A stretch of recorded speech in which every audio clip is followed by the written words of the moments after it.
Assalamualaikum warahmatullahi wabarakatuh.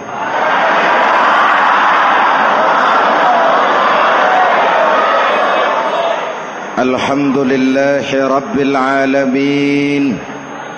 Wassalatu wassalamu ala asyrafil mursalin Sayyidina wa maulana Muhammadin wa ala alihi wa sahbihi ajmain, amma ba'du.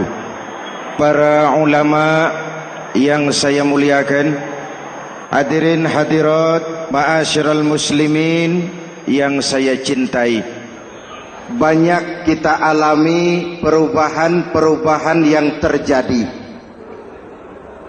baik perubahan yang menyangkut sosial budaya, lebih-lebih yang menyangkut sosial politik.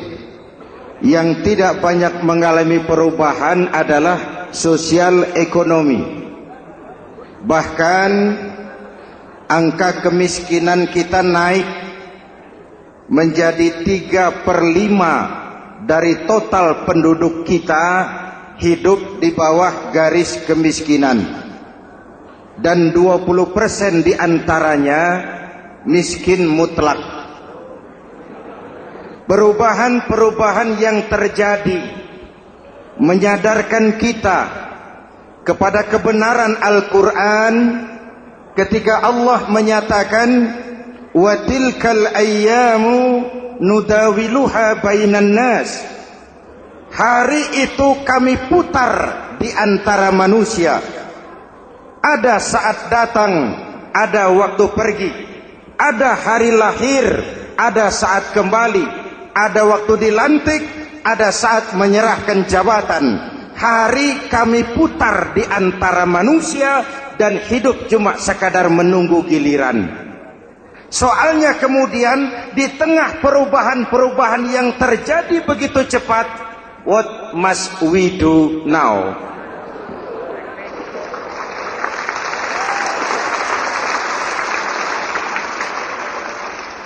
Saya juga nggak ngerti itu. Yang penting kan penampilan. Saudara-saudara kaum muslimin di seluruh tanah air, jadi pemimpin adalah pelayan bagi orang yang dipimpinnya. Okelah, perbaikan ekonomi, pembukaan lapangan kerja baru kita serahkan kepada pemerintah, karena kita percaya mereka orang-orang terpilih belaka yang dipilih dengan kepercayaan akan mampu membawa rakyat keluar dari kesulitan. Amin. Tugas kita sekarang di zaman susah meluruskan akidah. Jangan sampai mbah dukun yang naik ke permukaan. Betul? Islam misinya yang pertama membebaskan manusia dari kemusyrikan. 13 tahun Rasul berjuang di Mekah, menanamkan akidah, meluruskan keyakinan, membentuk iman. 13 tahun membebaskan manusia dari belenggu kemusyrikan. 13 tahun menanamkan la ilaha illallah Muhammadur Rasul dengan seluruh konsekuensinya.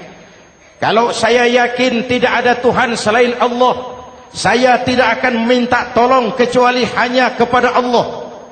Saya tidak akan pernah takut kecuali hanya kepada Allah. Saya tidak akan menggantungkan hidup kecuali hanya kepada Allah. Saya tidak akan minta rizki kecuali hanya kepada Allah. Saya tidak akan melarikan persoalan kecuali hanya kepada Allah. Kalau konsekuen dengan keyakinan ini, mbah dukun nggak dapat tempat.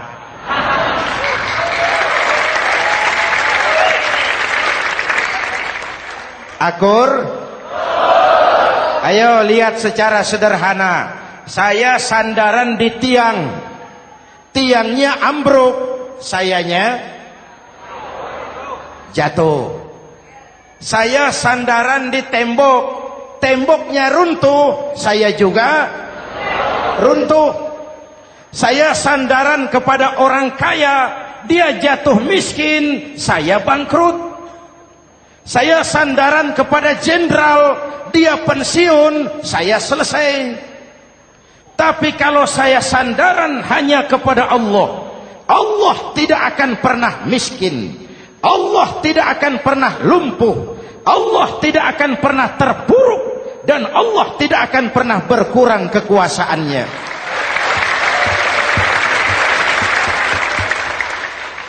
Maka umat Islam, sesulit apapun zaman yang kita hadapi, Allah juga tempat kita bersandar. Jelas? Selama ini kita iman dalam ucapan, tapi sekuler dalam perbuatan. Di masjid ada Allah, di kantor Allah tidak ada, maka korupsi merajalela.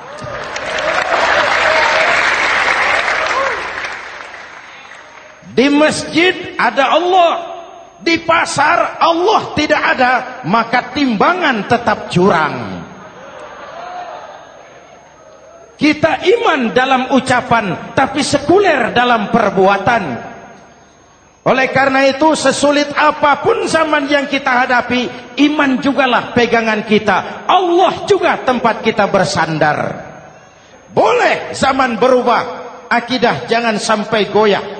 Karena iman kita hidup, untuk iman kita berjuang, dan dalam iman kita ingin kembali menghadap Allah Subhanahu. Selama ini manusia Indonesia kita lebih banyak diisi otaknya, hati sering kosong, agama dangkal, akidah rapuh, moral rendah. Memang kemudian muncul banyak orang-orang pintar, cuma sayang tidak benar. Indonesia kita bangkrut, Indonesia kita terpuruk, Indonesia kita sakit parah kalau diurus orang yang cuma pintar tapi tidak benar. Kita perlu orang-orang pintar, tapi kita lebih perlu orang benar. Jelas?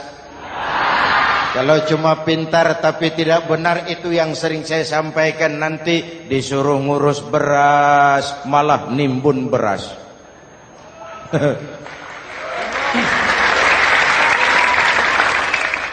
Disuruh ngurus laut malah jadi bajak laut.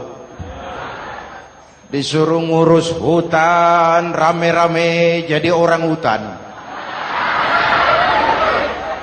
Jutaan hektar hutan Indonesia kita ini merupakan kekayaan sumber daya alam kita yang harus digunakan bagi sebesar-besar kemaslahatan rakyat. Yang disuruh ngurus hukum malah bikin hukum seperti pisau, tajam ke bawah, tumpul ke atas. Jangan heran lalu di masyarakat muncul street justice, pengadilan jalanan, sebagai refleksi dari ketidakpuasan melihat sikap hukum yang sangat berpihak. Kalau yang kecil salah, hukum cepat-cepat ditegakkan.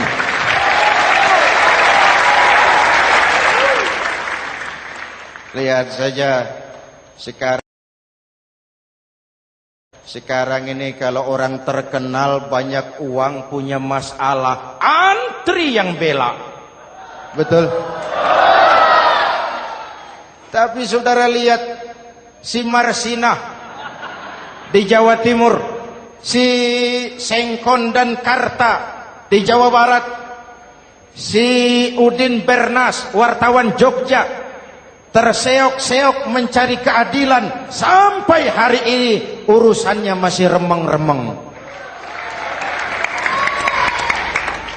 Kenapa bisa begitu? Jawabannya sederhana, tidak ada fulus. Ada fulus mulus, tidak ada fulus manfus. Betul?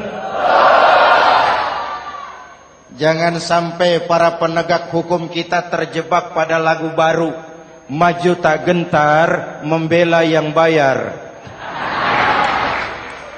Biar bertentangan dengan nurani, biar bertentangan dengan public opini, biar bertentangan dengan rasa keadilan. Siapa yang bayar, itulah majikan. Mau benar atau salah, belain terus.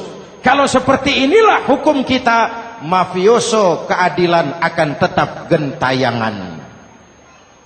Hadirin yang saya hormati, 13 tahun beliau berjuang di Mekah, meluruskan keyakinan, memantapkan akidah, meneguhkan iman.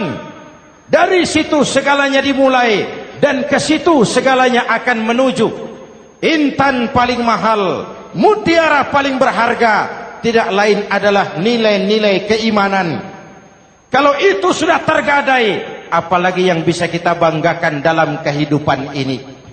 Kita merasa harta kita berharga, belum ada artinya ketimbang iman. Kedudukan kita punya nilai pun belum ada artinya ketimbang dengan nilai-nilai keimanan. Itu intan paling mahal, itu mutiara paling berharga. Harta baru ada manfaatnya kalau dilandasi dengan iman.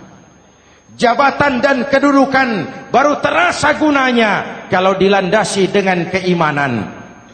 Kalau jabatan lepas dari iman, yang akan lahir Fir'aun baru. Jelas?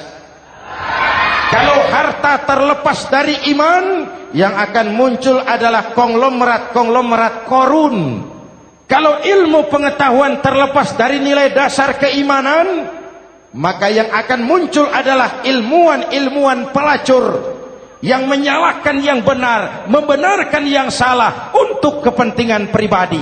Dan kondisi seperti itu tidak akan membuat kita makin sehat.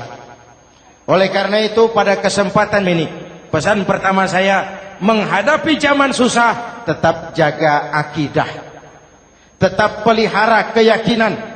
Kesulitan bukan untuk ditakuti, untuk diatasi. Hidup adalah kerja keras, bukan keajaiban. Perubahan tidak akan datang hanya dengan simsalabim abragadabra. Perubahan tidak akan muncul hanya dengan berandai-andai.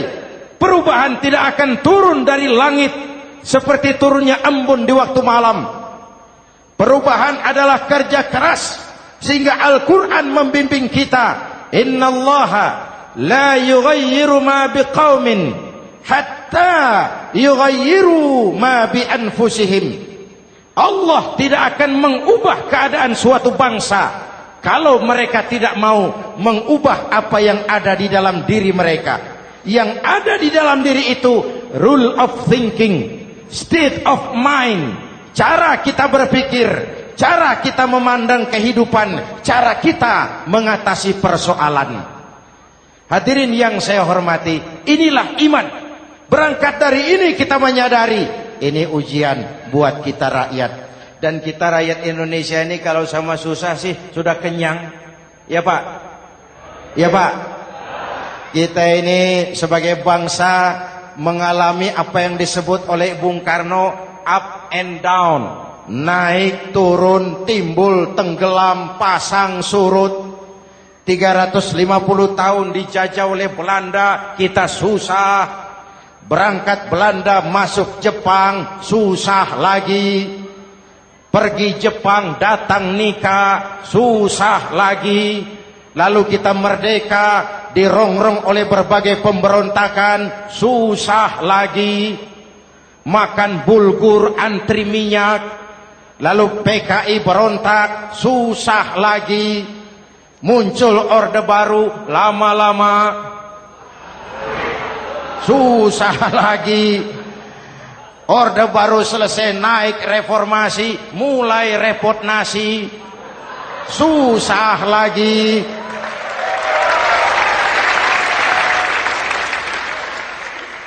Kalau susah kita ini sudah akrab, sudah intim.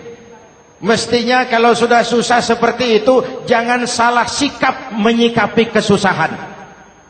Jangan sampai kita potong kompas, ambil jalan pintas, terjebak menghalalkan segala cara. Itu tidak akan menguntungkan, itu tidak akan menyelesaikan. Kalaupun selesai, nampaknya penyelesaian sesaat, dan penyelesaian sesaat bukan penyelesaian yang sebenarnya. Karena itu tetaplah dalam koridor keimanan. Boleh zaman berubah, akidah jangan sampai goyah. Silahkan masa berganti, tapi keyakinan jangan mati. Sekali la ilaha illallah, sampai tetes darah paling penghabisan, tetap la ilaha illallah. Sanggup? 3 orang. Sanggup? 21. Sanggup? Kalau sanggup kita harus konsekuen. Saudara-saudara di seluruh tanah air, misi yang kedua dari Islam setelah membebaskan manusia dari kemusyrikan, membebaskan manusia dari ras diskriminasi, mengikat manusia dengan tali akidah.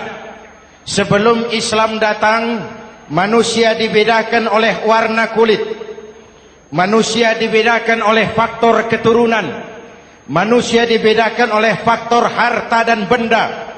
Adalah Rasul yang mengajarkan, innallaha la yanzuru ila suwarikum wala ila amwalikum walakin yanzuru ila qulubikum wa a'malikum. Allah tidak melihat potonganmu, Allah tidak melihat hartamu. Yang Allah lihat itu adalah hatimu dan amal perbuatanmu. Jauh sebelum Amerika teriak-teriak membanggakan apa yang mereka sebut sebagai Declaration of Independence, Nabi sudah mengajarkan kepada kita semua, An-nas kulluhum li Adam wa Adam min turab, la fadla li Arabiyyin ala ujamiyyin illa bittaqwa. Seluruh manusia berasal dari Adam. Adam diciptakan dari tanah. Tidak ada kelebihan Arab dengan yang bukan Arab kecuali takwanya.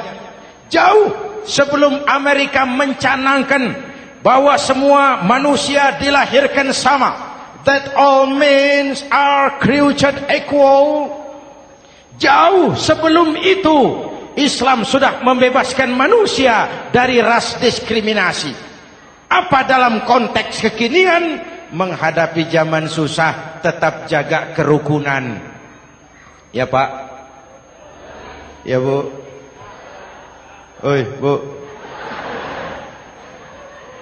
Menghadapi zaman susah, tetap jaga kerukunan, baik antar umat seagama, antar umat beragama, maupun antar umat beragama dengan pemerintah.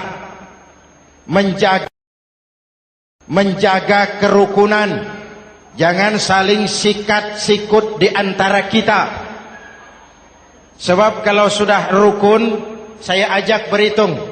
1 ditambah 1 sama dengan, itu matematika namanya. Hasilnya pasti. Tapi angka sosial hasilnya aneh. Saya ubah jadi angka sosial. Ayo kita berhitung lagi.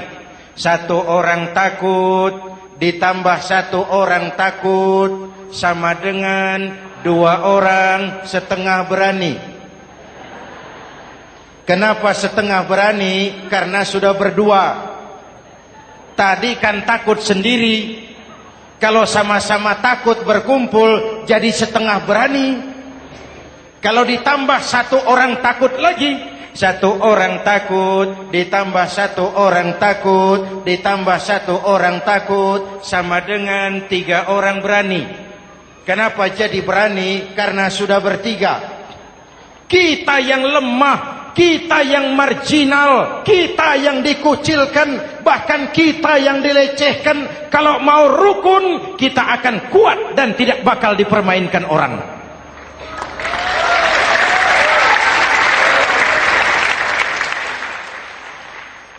Tapi kalau rukunnya yang satu mau menikam yang lain, saya ajak berhitung lagi. Yuk berhitung yuk. 1 ekor ayam ditambah 1 ekor musang sama dengan 1 ekor musang. Kemana ayamnya? Dimakan musang. Betul nggak nih hitungan? Ayo kita hitung lagi. 1 ekor ayam ditambah 1 ekor musang sama dengan 1 ekor musang. Kemana ayamnya?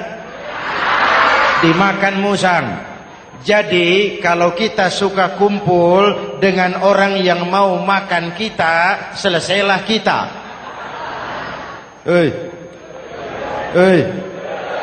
Maka kalau merasa kita ini ayam, yuk kumpul sama-sama ayam, pulang ke kandang ayam. Kalau ada ayam kumpul ke kandang musang, itu namanya ayam minum baygon. Jelas? Menjaga kerukunan. Pertama, antar umat seagama, sesama muslim harus saling menjaga, harus saling memelihara. Baik dia muslim yang jadi kapolri, baik dia muslim yang jadi kasat, baik dia muslim yang jadi pengusaha, baik dia muslim yang jadi petani, nelayan, guru, semua komit menjaga semangat kebersamaan, rukun antar umat seagama. Jelas? Jelas? Hadirin yang saya hormati, atas dasar itu saya ingatkan kembali, kita semua ingin persoalan terorisme dilepaskan kaitannya dari agama manapun. Tidak ada kaitannya terorisme dengan Islam, dengan Kristen, dengan Hindu, dengan Buddha. Tidak ada kaitannya terorisme dengan pondok pesantren.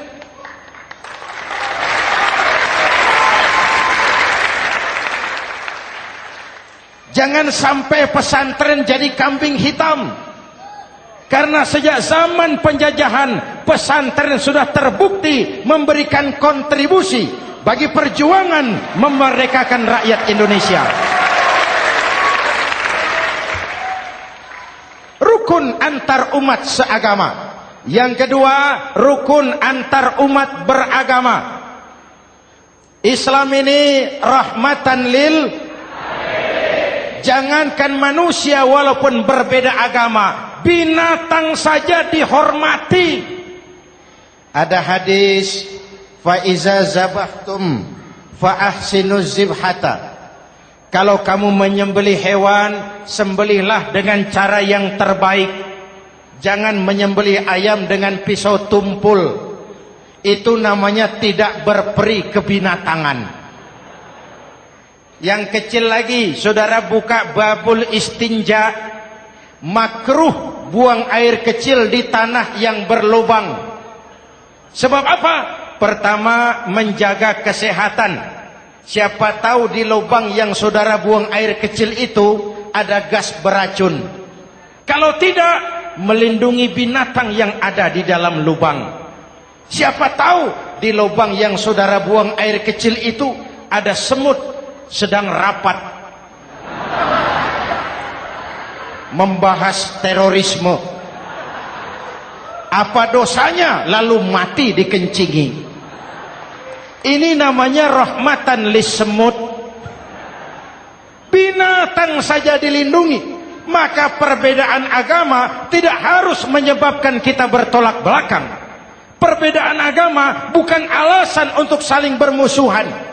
Apalagi kita sudah menyadari tentang kemajemukan kita, tentang kebinekaan kita, tentang keragaman kita. Rukun antar umat beragama. Saling menghormati, saling menghargai, tapi tetap dalam batas lakum dinukum. Lalu rukun antar umat beragama dengan pemerintah. Hadirin yang saya hormati, yang benar kita dukung, yang salah kita perbaiki dan kita tegur menurut cara-cara yang diajarkan oleh agama kita. Dan sholat berjamaah, pendidikan bernegara yang paling bagus. Tadi kita sholat ada imam, ada makmum, betul? makmum wajib ikut imam kalau imam benar sholatnya. Rakyat wajib ikut pemimpin kalau pemimpin benar mimpinnya. Masyarakat Islam ini loyal. Masyarakat Islam ini bukan pemberontak. Masyarakat Islam ini taat dan setia. Kapan? Kalau imamnya benar. Imam takbir, makmum. Imam ruku, makmum. Imam i'tidal, makmum. I'tidal. Imam sujud, makmum. Tapi kalau imam keliru, mestinya imam ruku malah sujud. Salah imam ini. Tegur. Siapa yang wajib negur? Makmum yang sop terdepan. Anggota DPR.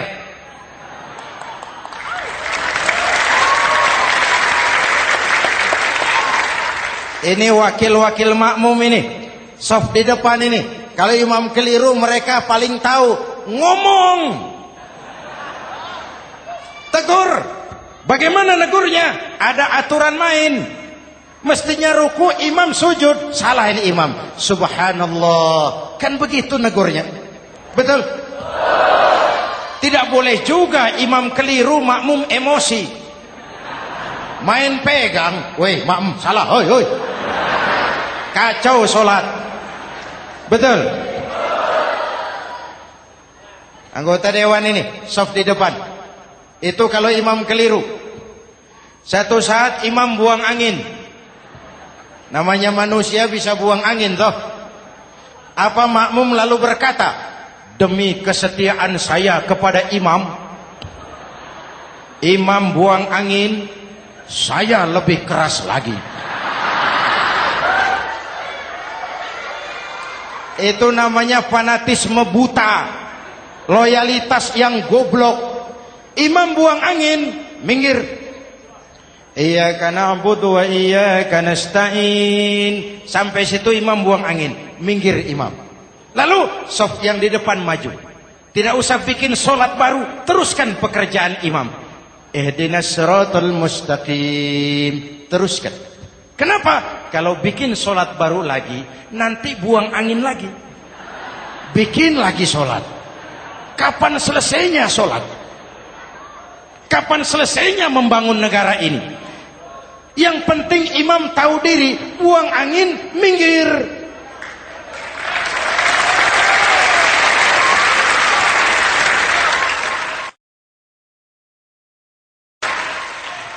Ini kacaunya sholat berjamaah kita sekarang. Kacaunya negeri kita sekarang. Banyak imam sudah buang angin, gengsi. Diam aja merasa nggak punya salah. Dikasih tahu sama makmum, imam tadi buang angin ya, malah jawab sedikit.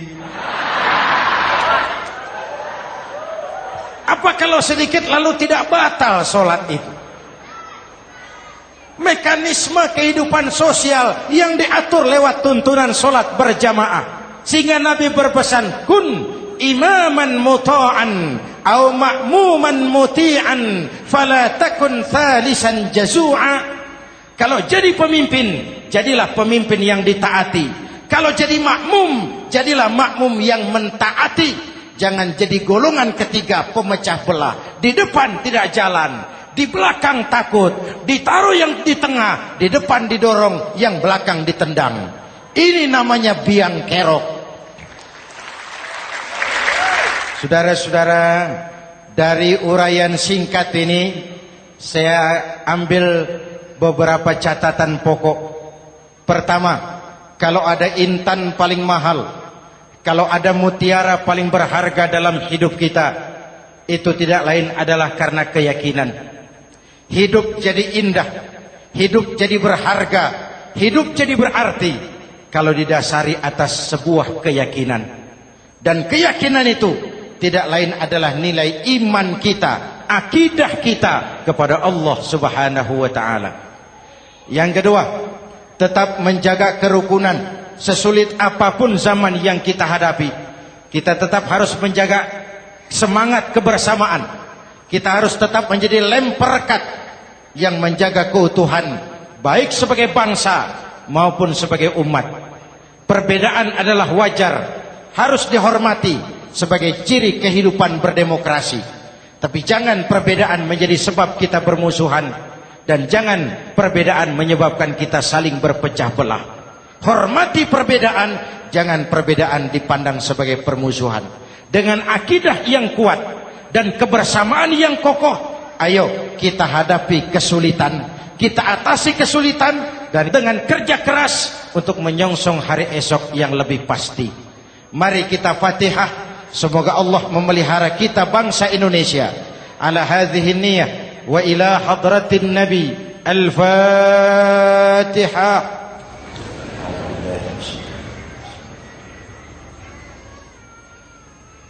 Iyyaka na'budu wa iyyaka nasta'in. Ihdinas siratal mustaqim. Siratal ladzina an'amta 'alaihim. Bismillahirrahmanirrahim. Amin. Alhamdulillahi rabbil alamin. Allahumma salli wa sallim mubarak ala sayyidina Muhammadin wa ala alihi wa sahbihi ajma'in. Allahumma rabbana taqabbal minna salatana wa siyamana wa qiyamana wa takhashu'ana wa ta'abbudana wa tammim taksirana ya arhamar rahimin. Allahumma aslih man fi salahihi salahul muslimin. Allahumma ahlik man fi halakihi salahul muslimin. Allahumma rabbana la tu'akhizna in nasina aw akhtana.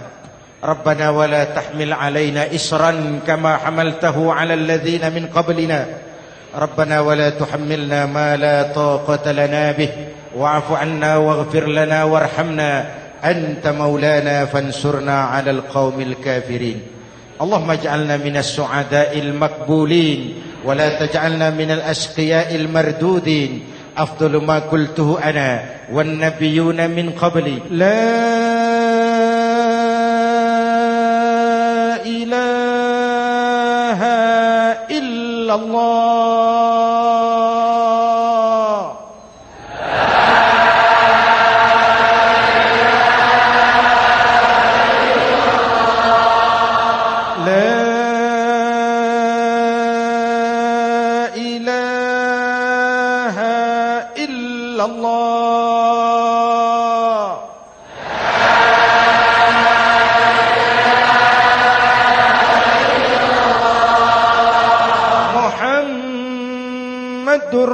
Rasulullah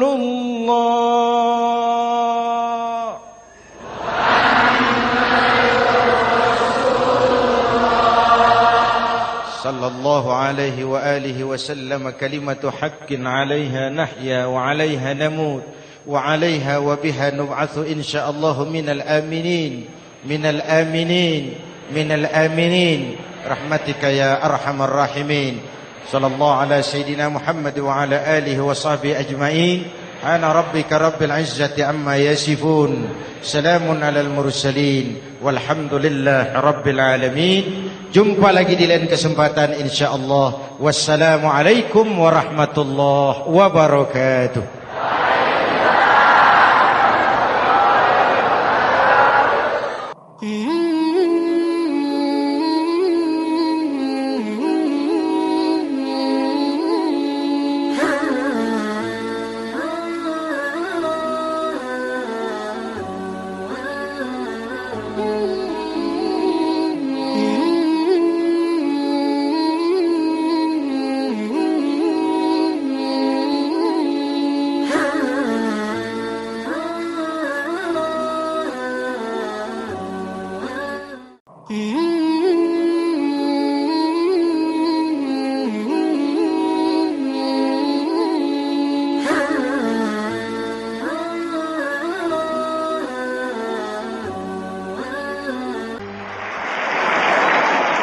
Assalamualaikum warahmatullahi wabarakatuh.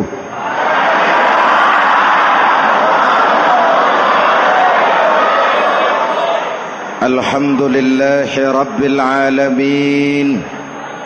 Wassalatu wassalamu ala asyrafil mursalin سيدنا ومولانا محمد وعلى آله وصحبه أجمعين أما بعد. Para ulama yang saya muliakan, hadirin hadirat ma'asyiral muslimin yang saya cintai, banyak kita alami perubahan-perubahan yang terjadi, baik perubahan yang menyangkut sosial budaya, lebih-lebih yang menyangkut sosial politik. Yang tidak banyak mengalami perubahan adalah sosial ekonomi.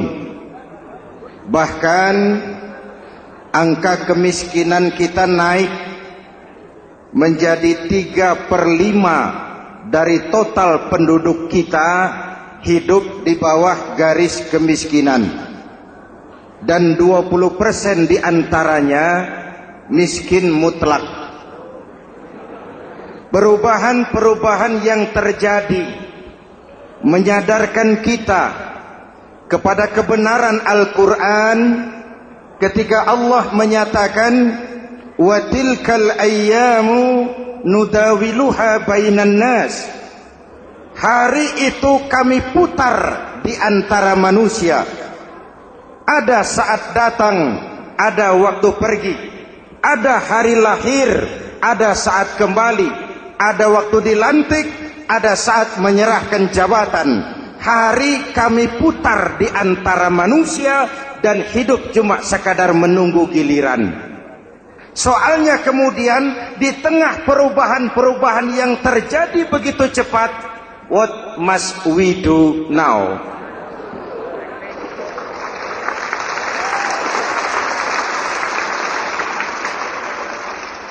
Saya juga nggak ngerti itu. Yang penting kan penampilan. Saudara-saudara kaum muslimin di seluruh tanah air, jadi pemimpin adalah pelayan bagi orang yang dipimpinnya. Okelah, perbaikan ekonomi, pembukaan lapangan kerja baru kita serahkan kepada pemerintah, karena kita percaya mereka orang-orang terpilih belaka yang dipilih dengan kepercayaan akan mampu membawa rakyat keluar dari kesulitan. Amin.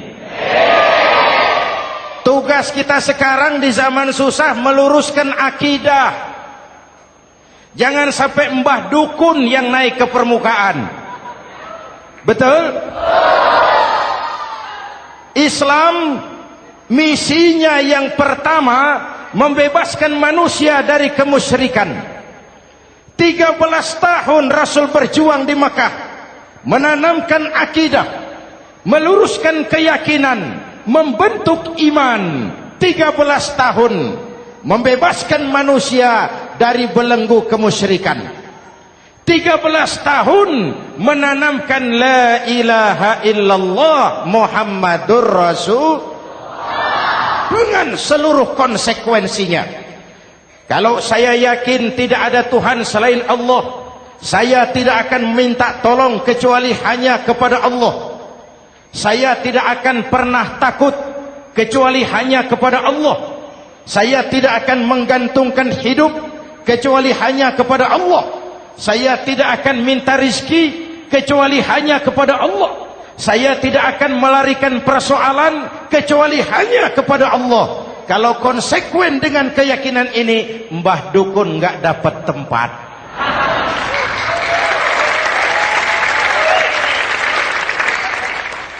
Akur? Ayo lihat secara sederhana.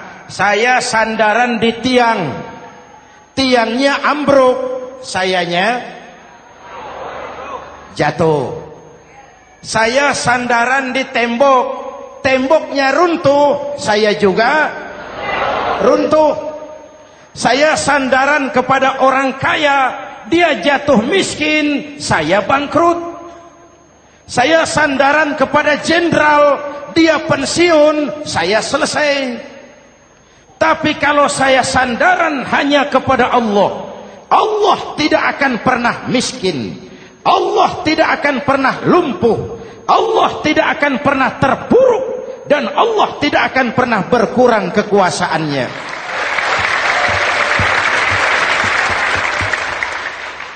Maka umat Islam, sesulit apapun zaman yang kita hadapi, Allah juga tempat kita bersandar. Jelas?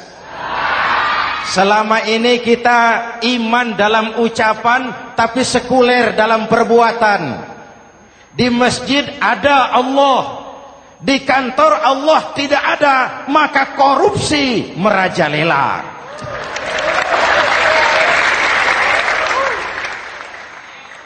Di masjid ada Allah, di pasar Allah tidak ada, maka timbangan tetap curang. Kita iman dalam ucapan tapi sekuler dalam perbuatan. Oleh karena itu, sesulit apapun zaman yang kita hadapi, iman jugalah pegangan kita. Allah juga tempat kita bersandar. Boleh zaman berubah, akidah jangan sampai goyah. Karena iman kita hidup, untuk iman kita berjuang, dan dalam iman kita ingin kembali menghadap Allah Subhanahu. Selama ini manusia Indonesia kita lebih banyak diisi otaknya, hati sering kosong, agama dangkal, akidah rapuh, moral rendah. Memang kemudian muncul banyak orang-orang pintar, cuma sayang tidak benar. Indonesia kita bangkrut, Indonesia kita terpuruk, Indonesia kita sakit parah kalau diurus orang yang cuma pintar tapi tidak benar. Kita perlu orang-orang pintar, tapi kita lebih perlu orang benar. Jelas? Kalau cuma pintar tapi tidak benar, itu yang sering saya sampaikan, nanti disuruh ngurus beras malah nimbun beras.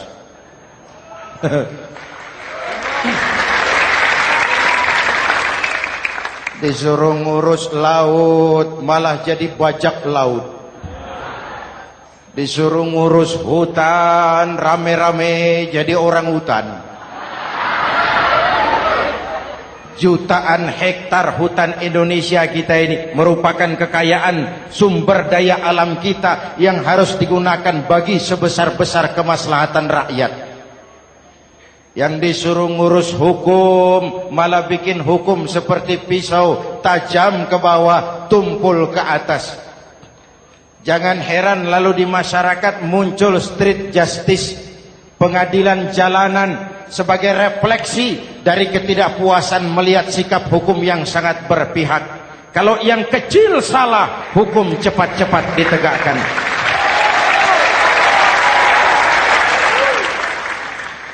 Lihat saja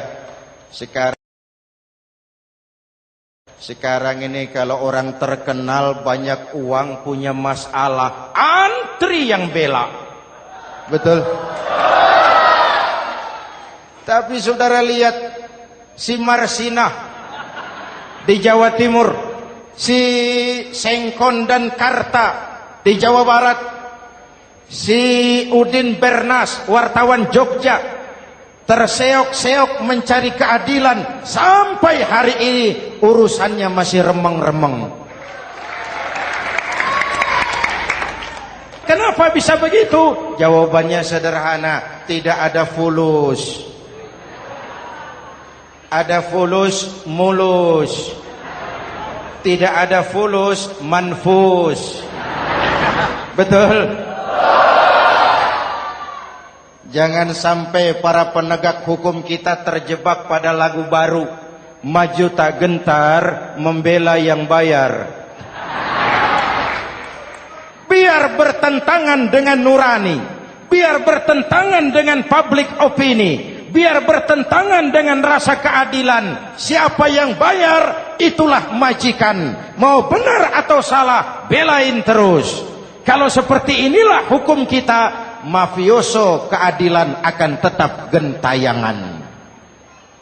Hadirin yang saya hormati, 13 tahun Beliau berjuang di Mekah meluruskan keyakinan, memantapkan akidah, meneguhkan iman. Dari situ segalanya dimulai dan ke situ segalanya akan menuju. Intan paling mahal, mutiara paling berharga, tidak lain adalah nilai-nilai keimanan. Kalau itu sudah tergadai, apalagi yang bisa kita banggakan dalam kehidupan ini?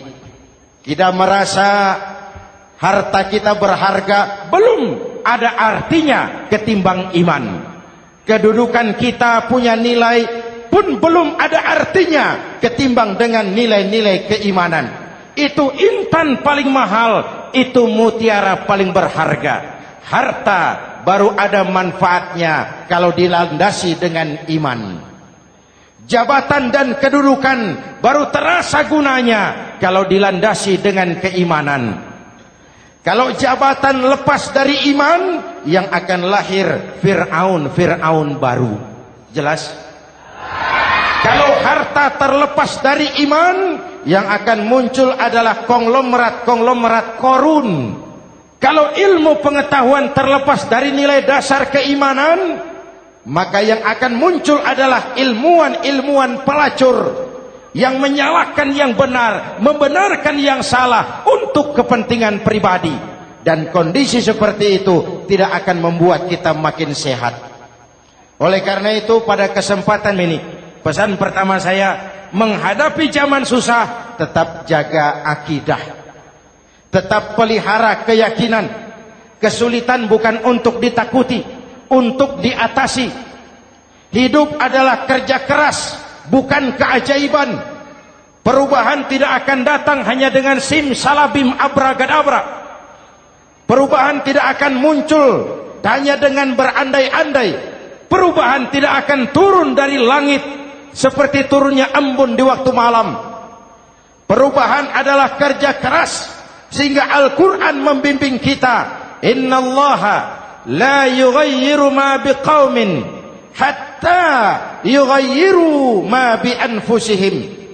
Allah tidak akan mengubah keadaan suatu bangsa kalau mereka tidak mau mengubah apa yang ada di dalam diri mereka. Yang ada di dalam diri itu rule of thinking, state of mind, cara kita berpikir, cara kita memandang kehidupan, cara kita mengatasi persoalan. Hadirin yang saya hormati, inilah iman. Berangkat dari ini kita menyadari, ini ujian buat kita rakyat. Dan kita rakyat Indonesia ini kalau sama susah sih sudah kenyang. Ya Pak? Ya Pak? Kita ini sebagai bangsa mengalami apa yang disebut oleh Bung Karno up and down. Naik, turun, timbul, tenggelam, pasang, surut. 350 tahun dijajah oleh Belanda, kita susah. Berangkat Belanda masuk Jepang, susah lagi. Pergi Jepang, datang nikah, susah lagi. Lalu kita merdeka, dirongrong oleh berbagai pemberontakan, susah lagi. Makan bulgur, antri minyak. Lalu PKI berontak, susah lagi. Muncul orde baru, lama-lama susah lagi. Orde baru selesai, naik reformasi, mulai repot nasi, susah lagi.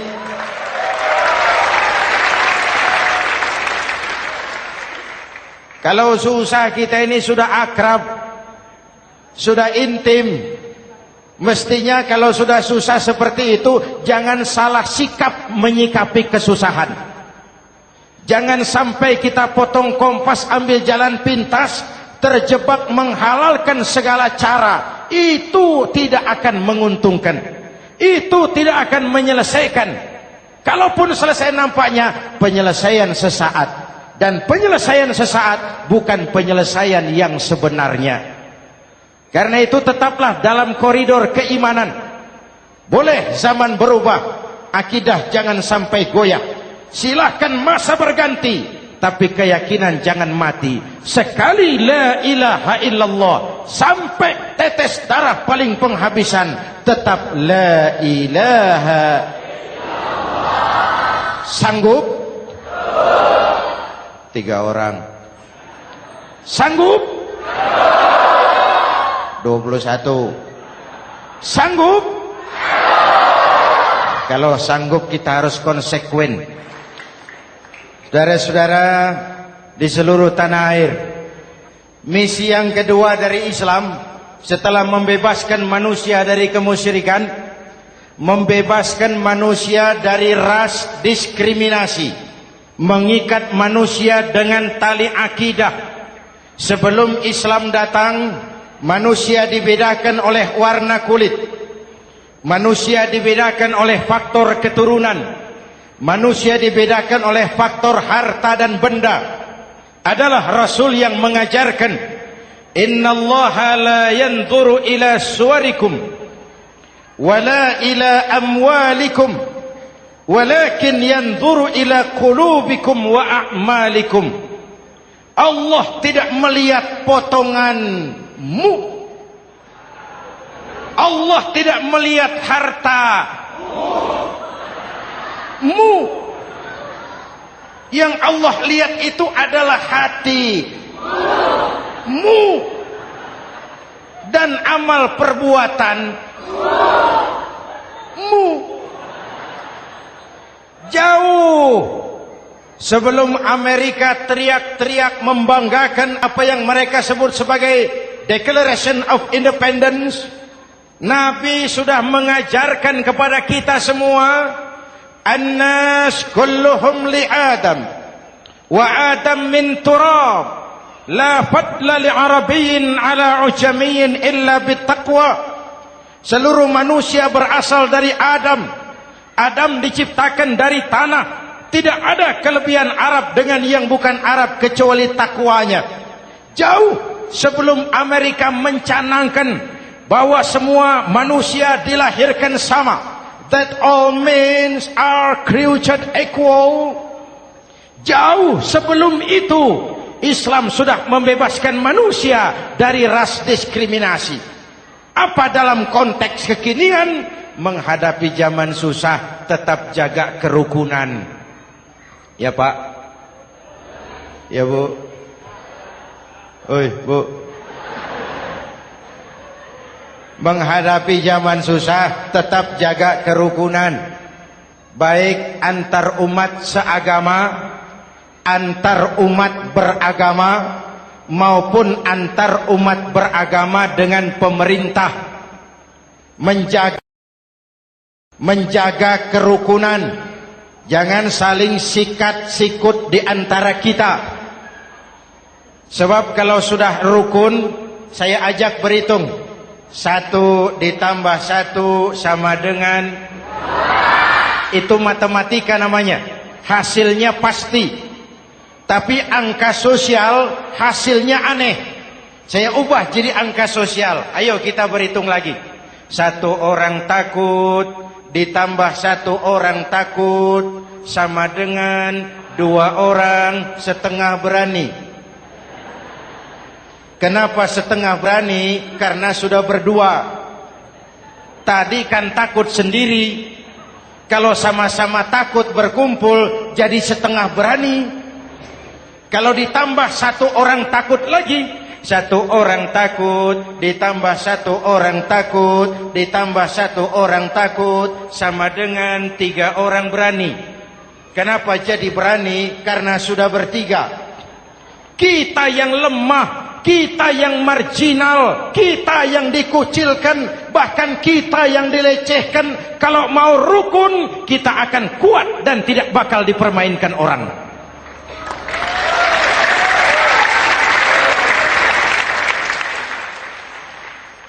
Tapi kalau rukunnya yang satu mau menikam yang lain, saya ajak berhitung lagi. Yuk berhitung yuk. 1 ekor ayam ditambah 1 ekor musang sama dengan 1 ekor musang. Kemana ayamnya? Dimakan musang. Betul nggak nih hitungan? Ayo kita hitung lagi. 1 ekor ayam ditambah 1 ekor musang sama dengan 1 ekor musang. Kemana ayamnya? Dimakan musang.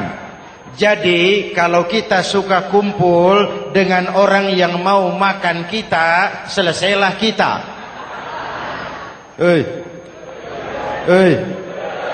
Maka kalau merasa kita ini ayam, yuk kumpul sama-sama ayam, pulang ke kandang ayam. Kalau ada ayam kumpul ke kandang musang, itu namanya ayam minum baygon. Jelas? Menjaga kerukunan. Pertama, antar umat seagama, sesama muslim harus saling menjaga, harus saling memelihara. Baik dia muslim yang jadi kapolri, baik dia muslim yang jadi kasat, baik dia muslim yang jadi pengusaha, baik dia muslim yang jadi petani, nelayan, guru, semua komit menjaga semangat kebersamaan, rukun antar umat seagama. Jelas?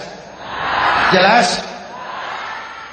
Hadirin yang saya hormati, atas dasar itu saya ingatkan kembali, kita semua ingin persoalan terorisme dilepaskan kaitannya dari agama manapun. Tidak ada kaitannya terorisme dengan Islam, dengan Kristen, dengan Hindu, dengan Buddha. Tidak ada kaitannya terorisme dengan pondok pesantren.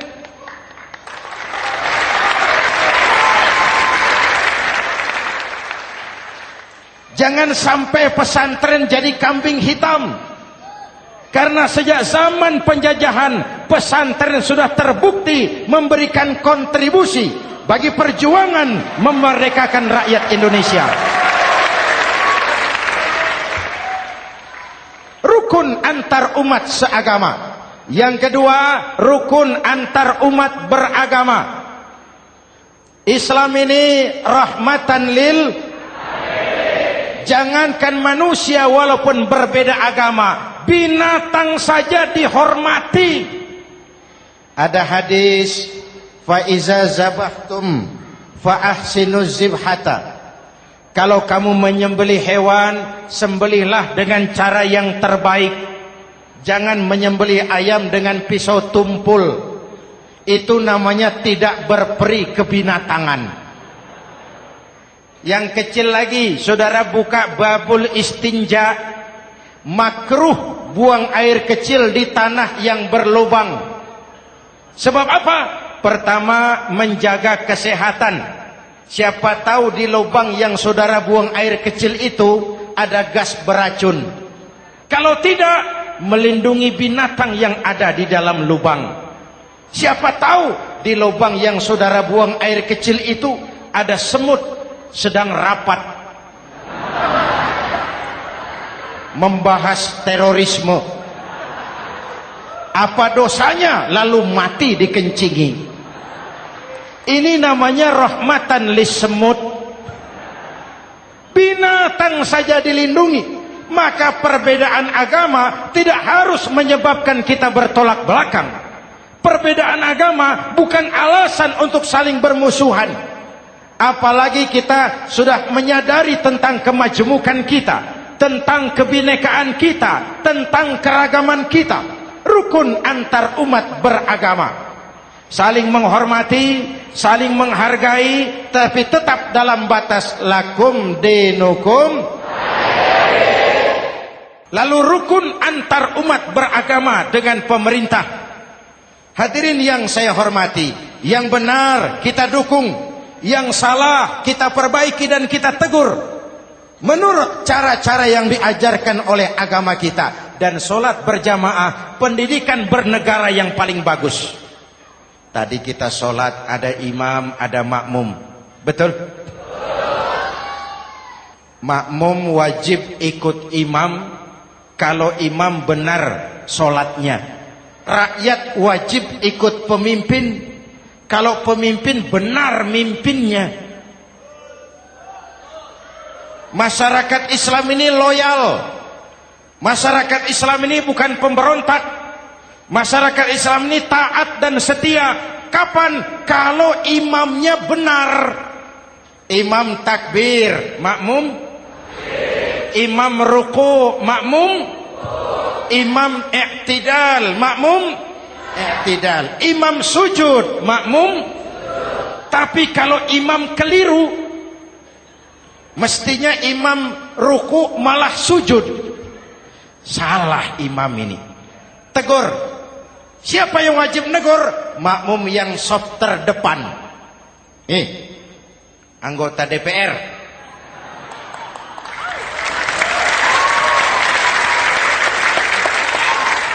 Ini wakil-wakil makmum ini, saf di depan ini. Kalau imam keliru, mereka paling tahu. Ngomong. Tegur. Bagaimana negurnya? Ada aturan main. Mestinya ruku, imam sujud. Salah ini imam. Subhanallah. Kan begitu negurnya. Betul? Tidak boleh juga imam keliru, makmum emosi. Main pegang. Weh, makmum salah. Hoi, hoi. Kacau sholat. Betul? Anggota dewan ini, saf di depan. Itu kalau imam keliru. Satu saat imam buang angin. Namanya manusia bisa buang angin toh. Apa makmum lalu berkata, demi kesetiaan saya kepada imam, imam buang angin, saya lebih keras lagi. Itu namanya fanatisme buta, loyalitas yang goblok. Imam buang angin, minggir. Iyyaka na'budu wa iyyaka nasta'in. Sampai situ imam buang angin, minggir imam. Lalu saf yang di depan maju. Tidak usah bikin solat baru, teruskan pekerjaan imam. Ihdinas siratal mustaqim. Teruskan. Kenapa? Kalau bikin solat baru lagi, nanti buang angin lagi. Bikin lagi solat. Kapan selesainya solat? Kapan selesainya membangun?